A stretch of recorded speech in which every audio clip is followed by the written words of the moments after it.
मित्रांनो, आज बैलगाडी क्षेत्रातील देव विक्रमादित्य बाकासूर पाहताना नाही दिसला, पण बाकासूरच्या दावणीचा महाराज महाराज 6300 आज आपल्या पाहताना पाहायला मिळाला गट क्रमांक 34मध्ये. मित्रांनो, गट क्रमांक 34मध्ये नेमकं काय घडलं, महाराज निकाल घेतला का? तर मित्रांनो, आज या गट क्रमांक 34मध्ये महाराजचे गटाला झार झालेले आणि निकाल घेतला आहे अंजिरने आणि गाडीवरचे ड्रायव्हर होते बंदूक ड्रायव्हर. मित्रांनो, नक्कीच आज महाराज थोडासा कमीच पळाला असं म्हणावं लागेल, कारण त्याचा जो जोडीदार होता तो पुढं आहे आणि महाराज कमी मागं आहे. नक्की तुम्हाला काय वाटते, नक्की काय घडलं असेल? खरंच महाराज कमी पळाला का?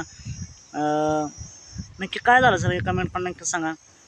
आणि महाराजची हार का झाली सर, हे देखील कमेंट पण नक्की सांगा. मित्रांनो, खेळ म्हणले हार जीत होतच असते. महाराज नक्कीच लवकरच कमबॅक करेल. अंजीरला सेमीसाठी खूप साऱ्या शुभेच्छा. चालतं मग भेटूया पुन्हा एकदा नवीन अपडेट्स भन्नाट अशा नवीन व्हिडिओमध्ये.